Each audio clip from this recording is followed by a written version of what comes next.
बिस्मिल्लाहिर्रहमानिर्रहीम।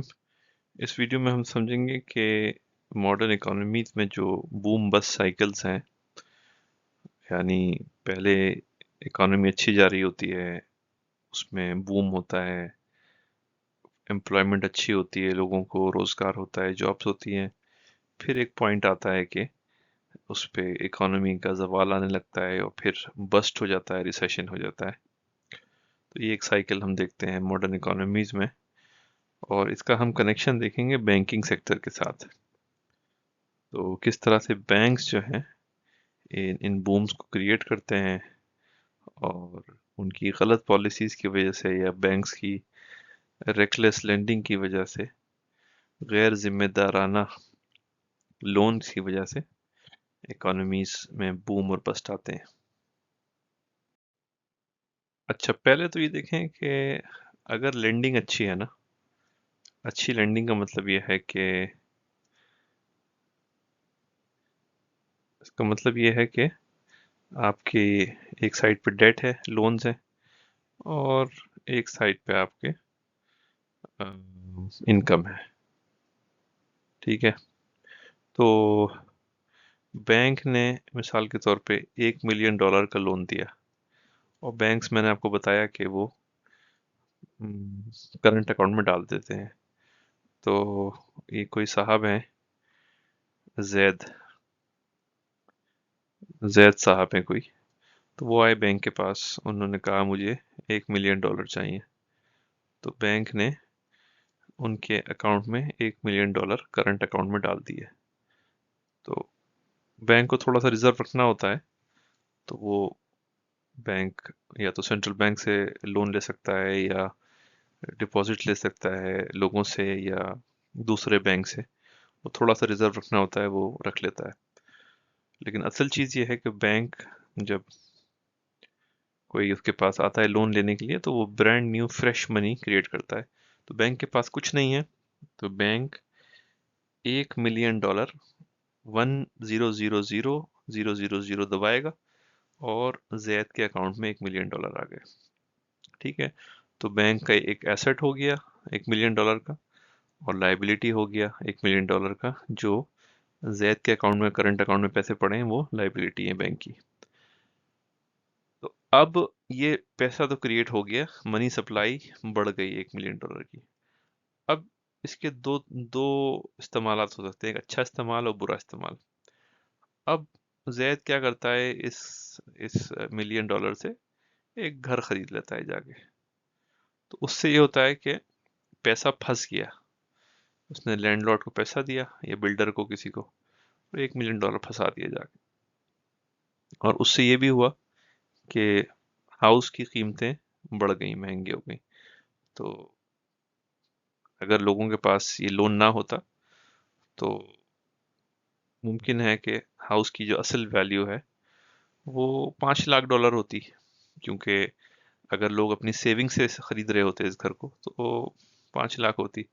लेकिन क्योंकि बैंक्स इतने हैं, आसानी से लोन मिल जाता है, तो 5 लाख की चीज़ $1 मिलियन की बिक रही है मार्केट में। तो ये तो हो गया ख़राब इस्तेमाल, कि आपने एसेट, ज़मीनें खरीदने में और घर खरीदने में उस पैसे को लगा दिया। अब इसका एक अच्छा इस्तेमाल है। अब देखिए, अगर आप $1 मिलियन का घर खरीद लेते हैं, किसी बिल्डर को दे देते हैं या किसी लैंडलॉर्ड को, तो पैसा ब्लॉक हो गया, उससे कोई इनकम जनरेट नहीं हुई। आप उस घर में रह रहे हैं, आपने एक 5 लाख की चीज़ $1 मिलियन की ली, $10 लाख की, तो पैसा फंस गया। उससे आपका डेट बढ़ा, लेकिन इनकम नहीं बढ़ी। ठीक है, तो ये हो गया एसेट परचेज, स्पेकुलेटिव इन्वेस्टमेंट हो गया ये नुकसानदेह है, इससे इकोनॉमी को फायदा नहीं होता। लेकिन इसके बरक्स, अगर $1 मिलियन लिए जैद ने, और जैद ने $1 मिलियन से जाके एक जूतों की फैक्ट्री लगा ली, मिसाल के तौर पे उसने एक फैक्ट्री ली किराए पे, उसमें मशीनें लगाई, और कुछ लोगों को, 5 लोगों को हायर किया, और एक फैक्ट्री बना ली। तो 1 मिलियन से उसने किराया दिया फैक्ट्री का, वर्कर्स को पैसे दिए, मशीनें खरीदी, और रॉ मटेरियल खरीदा, चमड़ा खरीदा, फीता खरीदा, मोजे खरीदे, वगैरह वगैरह जो भी खरीदा। तो उससे फैक्ट्री लगा ली जूतों की, लोगों की जॉब्स लगी, और ये जो वर्कर्स हैं ये गए, इन्होंने घर जाके अपने बच्चों के लिए खाना खरीदा, सामान खरीदा। तो अच्छा इन्वेस्टमेंट है, क्योंकि पैसा गर्दिश कर रहा है इसमें। जो $1 मिलियन है, ये $1 मिलियन ज़ैद का 5 जगह डिस्ट्रीब्यूट हुआ, वर्कर्स को गया, मशीन की कंपनी को गया, फिर रॉ मटेरियल्स खरीदने में इस्तेमाल हुआ, तो ये गर्दिश हुआ। और जैसे हमने पहले बताया कि पैसा जितनी बार गर्दिश करता है उतनी जीडीपी बढ़ती है। अगर ये $1 मिलियन जो ब्रांड न्यू फ्रेश मनी है, 5 बार अगर ये घूमेगा इकोनॉमी में, तो $5 मिलियन जीडीपी बढ़ जाएगी आपकी। तो ये अच्छा इस्तेमाल है, तो ये समझना जरूरी है। अच्छा, अब ये समझ में आ गया, अब हमें बूम बस समझ में आएगा। हम इसको इरेज कर देते हैं। अब देखिए कि बूम शुरू होता है किस तरह से। अब मिसाल के तौर पे 1 मिलियन लिए जैद ने, और उसने जाके $1 मिलियन या तो घर खरीद लिया, 8-9 लाख की 9 लाख डॉलर की चीज 1 मिलियन की खरीद ली, या पैसा लोन लिया बैंक से, स्टॉक मार्केट में जाके शेयर्स खरीद लिए। ठीक है, उससे ये होगा कि कीमतें चीजों की बढ़ती जाएंगी। घर किसी ने लिया $1 मिलियन का, ठीक है। अब 6 महीने बाद उसने बिक्री बिक्री पे लगा दिया, से फॉर सेल कर दिया उसको।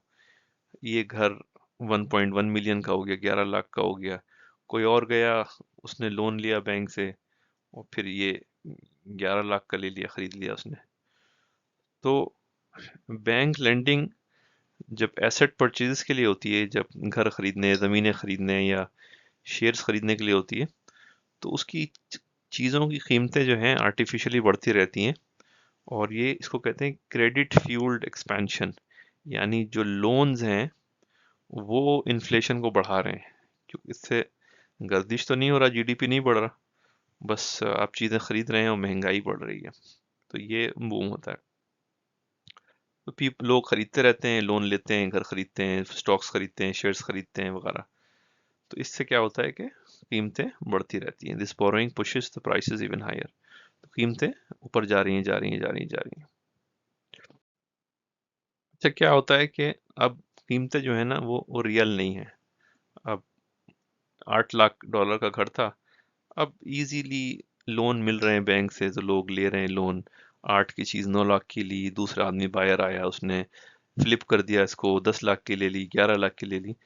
तो लोन इजी है, बैंकिंग क्रेडिट आसान है, तो लोग जो है लोन्स लेते हैं और पैसा स्टॉक मार्केट में और पैसे में लगाते रहते हैं। तो महंगाई बढ़ती रहती है, और इससे एक बबल क्रिएट हो जाता है। तो 5 लाख का घर 15 लाख का हो गया मिसाल के तौर पे, सिर्फ वो कर्जों से, लोन के पैसों से, बैंक के पैसों से क्रेडिट फ्यूल्ड हो गया। तो the house price is not in line with the intrinsic value, जो उसकी असल वैल्यू है उसमें मुताबिकत नहीं है। अच्छा, ये एक सीसॉ की तरह है। सीसॉ होता है ना जिसपे बच्चे झूला झूलते हैं। तो एक तरफ डेट है और एक तरफ इनकम है, हमने कहा था। तो अगर डेट है और इनकम बढ़ रही है, कारखाना लगा दिया, फैक्ट्री में जूते बन रहे हैं, तो कोई मसला नहीं है। लेकिन अब अगर डेट बहुत ज्यादा बढ़ गया ना, झुकाव हो गया, ये डेट है, ठीक है। तो और इनकम तो है नहीं, आपने सारा पैसा घर में लगा दिया, तो घर से कोई इनकम तो जनरेट नहीं हो रही है आपकी। तो आपने $1 मिलियन का लोन लिया और $1 लाख की किस्तें देनी है आपको। तो वो $1 लाख क्या होगा? आप मिसाल के तौर पे किसी कंपनी में काम कर रहे हैं, जॉब कर रहे हैं, और आपकी तनख्वाह $1.5 लाख है। तो 1.5 लाख में से $1 लाख बैंक को जा रहे हैं आपके, और इस घर से आपको कोई फायदा तो हो नहीं रहा, आपने पैसा फंसा दिया। तो इससे ये होता है कि लोगों की इनकम, जब लोन्स बहुत ज़्यादा हो जाते हैं इकोनॉमी में, तो लोगों की इनकम अगर नहीं बढ़ती और लोग शेयर्स में और ज़मीनों में पैसा फंसा देते हैं, और उससे कोई इनकम तो मिल नहीं रही, तो फिर क्या होता है, लोगों की इनकम कम हो जाती है, और फिर उनके लिए लोन्स को अदा करना मुश्किल हो जाता है। तो ये जो क्रेडिट बबल होता है कि घरों की कीमतें बढ़ रही हैं, वो स्लो हो जाती हैं, और बैंक्स भी अपना लोन देना स्लो कर देते हैं। ये टर्निंग पॉइंट है। यानी हम देखते हैं ना कि कीमतें बढ़ती रहती हैं और हम कहते हैं मार्केट में करेक्शन का टाइम आ गया। यानी जो पीक आता है, तो पीक में ये होता है कि कीमतें ठहर जाती हैं घर की। अब ना बैंक्स लोन दे रहे आसानी से, ना लोग सट्टा खेल रहे, ना स्पेकुलेशन कर रहे बैंक्स घरों के ऊपर या जमीनों के ऊपर, तो वो रुक गए एक पॉइंट पे आके। तो अब ये गिरना शुरू होंगी। अच्छा, जब डेट बहुत ज्यादा हो गया, लोगों की इनकम कम रह गई, तो लोगों ने घरों का खरीदो फरोख्त शेयर्स का कम कर दिया, और बैंक्स ने भी फिर लोन्स कम कर दिए देने। जब इनकम कम हो गई लोगों की, तो लोन्स भी कम कर दिए। तो उससे ये हुआ कि मनी सप्लाई भी कम होने लगा इकोनॉमी में, और घरों की कीमतें और ज़मीनों की कीमतें गिरने लगी आहिस्ता आहिस्ता जो है। फिर ये हुआ कि लोगों ने देखा कि इसमें तो फ़ायदा नहीं है। जैसे ही प्राइस गिरने लगी घरों की, तो लोगों ने फिर बेचना शुरू कर दिया। जब तक बढ़ रहा होता है, हाउस प्राइस बढ़ रहे होते हैं, तो लोग खरीदते हैं, और जब गिरना शुरू हुआ कीमतें, तो लोगों ने बेचना शुरू कर दिया। तो सेल होनी शुरू हो गई। अब सेल होती है तो प्राइस और गिरती है।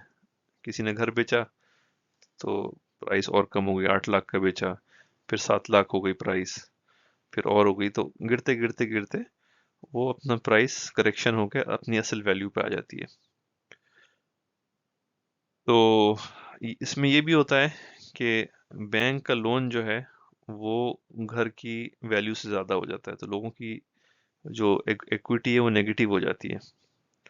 तो बैंक को लोन 7 लाख का है और मार्केट वैल्यू 5 लाख रह गई, तो लोगों की नेगेटिव इक्विटी हो जाती है।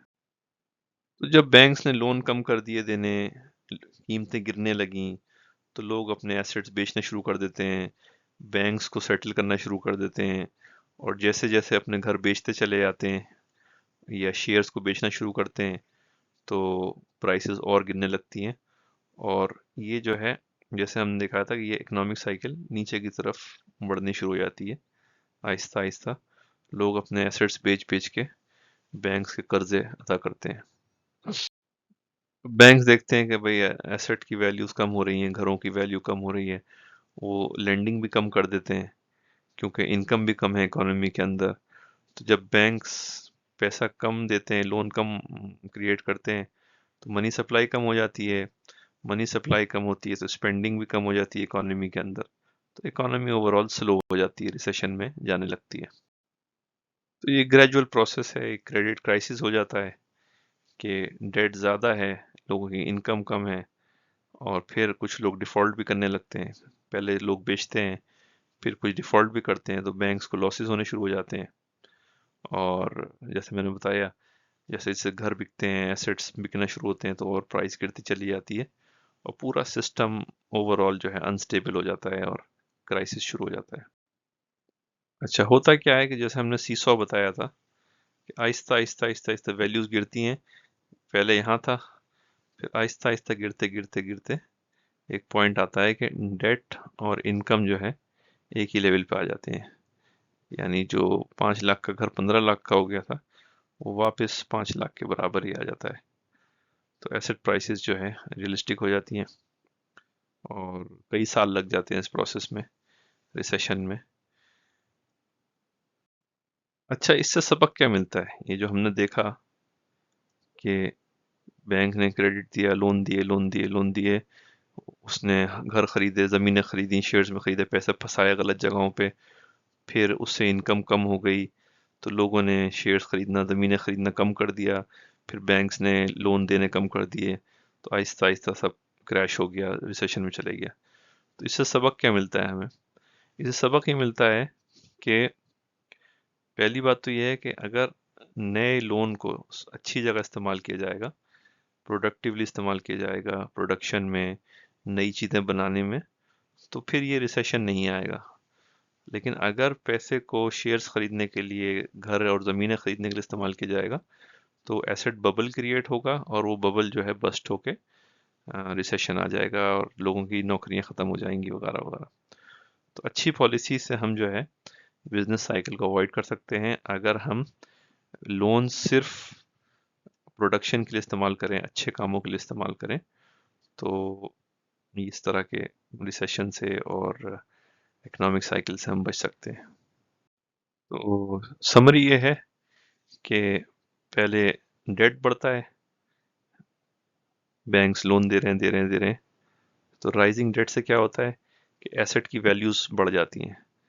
तो लोगों ने 10 लाख का घर लिया, फिर 11 का ले लिया, फिर 12 का लोन लेके ले लिया, तो बढ़ती रहती है। फिर ये होता है कि एक पॉइंट में लोन बहुत ज़्यादा हो जाता है, तो लोग लोन्स लेना बंद कर देते हैं, कम कर देते हैं। उसके बाद क्या होता है, जब बैंक्स लोन कम कर देते हैं, तो एसेट की प्राइसेस गिरनी शुरू हो जाती हैं आहिस्ता आहिस्ता, और फिर प्राइस क्रैश हो जाता है, ज़्यादा गिर जाती हैं। जब प्राइसेस ज़्यादा गिरती हैं तो लोगों की नेगेटिव इक्विटी हो जाती है, लोगों का लॉसेस हो जाते हैं लोगों को, कि बैंक का लोन 8 लाख का है और घर की वैल्यू 5 लाख रह गई, तो वेल्थ लॉस हो जाता है लोगों का। और फिर जब इस पोजीशन में होता है तो बैंक्स भी लोन्स देना कम कर देते हैं, तो मनी सप्लाई भी गिर जाती है। जब मनी सप्लाई कम होती है इकोनॉमी में, तो जॉब्स भी कम हो जाती हैं, जीडीपी भी कम हो जाता है, तो इस तरह रिसेशन में चले जाता है। तो बैंक्स की खराब लेंडिंग की वजह से और लोगों की खराब डिसीजंस की वजह से पूरी इकोनॉमी बर्बाद हो जाती है। तो अगर ये हम समझें तो हम बहुत सी गलतियों को इकोनॉमिक्स सुधार सकते हैं और बैंक लेंडिंग, बैंक फाइनेंसिंग को अच्छी तरह इस्तेमाल कर सकते हैं।